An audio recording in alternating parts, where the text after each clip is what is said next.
Subscribe to the Lightsport and Ultralight Flyer web video magazine with hundreds and hundreds of videos now online, including airshow coverage, Rotax engine tech tips, Rotax 377, 447, 503, 532, and 582 engine rebuilding videos, each 2 hours in length, propeller maintenance, advisories and repairs, BRS parachute saves, Bing carb updates, and much, much more. Get a yearly subscription at www.ultralightflyer.com.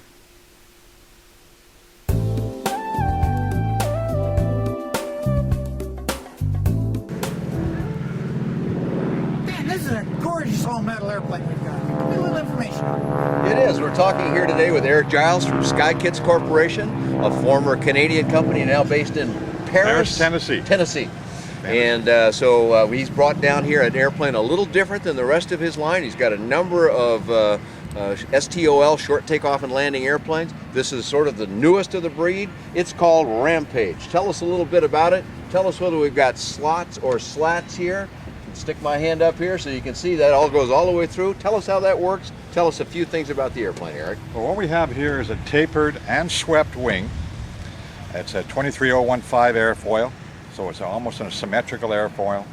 And we've added slats and double slotted Fowler flaps that are electrically actuated, and the two go in and out together. When we drop these slats and flaps out, we drop the stall speed by 18 miles an hour. So it comes in to what then? What is the stall when 34 miles an hour. 34 miles an hour, yeah. Barely moving across the ground then. Barely moving across the ground. This is, as you said, an all-metal airplane, but it's pretty unique. It has a semi-monocoque fuselage. Most people, when they first look at it, think, oh, another fiberglass airplane, because it's so sleek. And then they look at it again and say, oh boy, that is a metal airplane. You've got a little fiberglass up front here on the nose cowl, I see, of course, and the wheel pants, and a few things that's common. But all the rest of it, not only is it metal, and I can see that easily, but I kind of like the highly polished bare aluminum, or maybe you've got a treatment on it, but it's shiny and bright. Really like the way it looks. Yeah, we decided to do something different, and we polished as much of it as we could, and put the navy blue on as an accent. I tell you though, polishing is a lot of work. Every square inch of that airplane's been polished about 5 times. Well, it looks like it though. It looks great. So if you got a little elbow grease, or perhaps a young son that needs to do some work for you, there you go. Yeah. The hard part, of course, is lying on your belly, or on the back doing the belly. But yeah, it's a very unique airplane. You just won't see something like it anywhere around here, and we're pretty proud of it. And now made in the USA, so that's interesting. An Italian design, not this one, but some of your other airplanes originated in Italy, went to Canada, now you're back into the United States. Pretty cool, all a global product here. All a global product, and we're quite happy down in the USA. That's great, we're glad to have you down here. Why don't we go have a little look inside, Dave? This is quite the plush cockpit that you're sitting in. It is, and I like sitting on the right side. I'm an old flight instructor, so I kind of position myself here. We've got a couple things we want to show you that are on this side, so that's in particular why we're here. But this is just a lovely interior. It's got a lot of visibility, a skylight above me here, great big visibility all around. And I can see over the nose. I can practically see right in front of the airplane, so that's good, and I'm not particularly tall.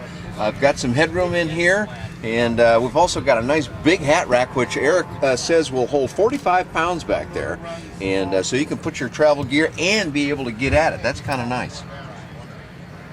What type of controls are used in the airplane? Well, we got some nice conventional dual joysticks, but really nice ones, substantial sized ones with a nice grip arrangement to them. They've got the usual push to talk, and they've got elevator trim on them, which is nice, but also there's an autopilot disconnect on it. A lot of these light sport aircraft are using autopilots these days. In fact, with the Dynon avionics, they've got the Skyview, the 2 big beautiful screens installed in here against this lovely panel.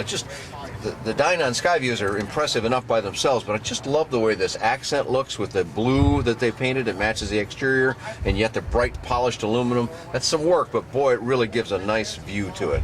Single throttle in the middle, and just a little flap switch right here, so you don't have to remove your hand from the throttle to get at the flap switch. That's kind of a neat feature. But talking about flaps, this has got a couple of things that are different than most other light sport aircraft that we've looked at. If you look over my head here a little bit, here's your flap indicator. Of course, you can always look out the window. You got to do a little bit of that while you're flying too, and you can see where the flaps is. You can see them very easily right over my shoulder. But right up here, we've got a nice flap indicator that shows you right where it's at. And then we've got this cylinder here, and I thought I had to ask Eric, what's that about? It says down here now. It shows you very clearly. What is that down for? Turns out that if you lost your electrical power, here's a way you can move, and it's very easy, you see here. You can move the flaps up and down manually. We don't see that kind of a feature on electrically driven flaps on light sport aircraft. The only one I know of, actually. Now, control system wise, how do we steer the airplane on the ground?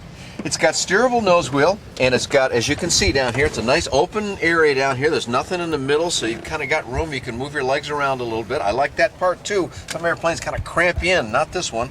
So you've got, this one's got toe brakes just on the left, I see. But those pedals adjust. The seats do not adjust. They're quite comfortable. They got some nice bolstering on them, and sitting them in them is very pleasant. But if you wanted to, if you were real tall or short or needed to make an adjustment, they're not in-flight adjustable, but when you're on the ground, you can adjust those to suit the height of the length of your legs and so forth and make it comfortable for you. So this is a steerable nose wheel with toe brakes? Steerable nose wheel with toe brakes. You ought to be able to dance this thing around on an airport ramp very easily. And then combine that with its impressive short takeoff and capabilities and its slow flying capabilities. It's going to be a good off-field airplane as well. Even though it looks kind of like a dressed up airplane for airport use only, clearly this can do some other duty as well. Now, we're in Florida, a little hot down here. Can we fly this with the doors off? You know, all of us ultralight pilots who like that sort of thing ask those kind of questions, and yes, you can. Now, what you can't do is open the doors in flight, but you can totally remove them. And given that this is such a slow speed flyer, I'll bet you that would just be a hoot to take the doors completely off on a beautiful day like we got today. Blue skies, white puffy clouds, pleasant temperatures. This would be a real joy to go around alligator spotting down here in Florida, or whatever it is you got up there in Canada you can go spot too. So. It looks like it'd be a great little airplane for farmers' fields and stuff like that. Give me a little bit of roundout of what it actually does. Well, we've already established that it goes slow really well. As slow as 34 miles an hour, or flaps up and all cleaned up. The stall is 51 miles an hour, so it's still pretty good. But this will cruise at 116 miles an hour. I think that translates to just over 100 knots. That's going to make it get around the country just real nicely. Not the fastest of the airplanes we got, but that's not why you would buy this airplane. Its versatility is one of its great attributes. And what kind of endurance would we have? Like how much fuel's on board?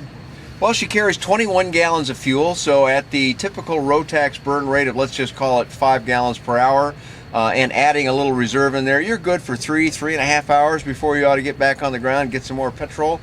For me, that's plenty. And for this kind of airplane, I think that's an appropriate number too. This is not meant to go all the way across the country. However, as we found out here at Sun and Fun 2010, this Tennessee company, which is roughly in the center of the U.S., has sold an airplane to Alaska that they've got to take all the way up there, and one down here in Florida as well. So they're going to be all over the country with this airplane. It'll obviously do the job just fine. If we wanted to get more information on the airplane, where would we go?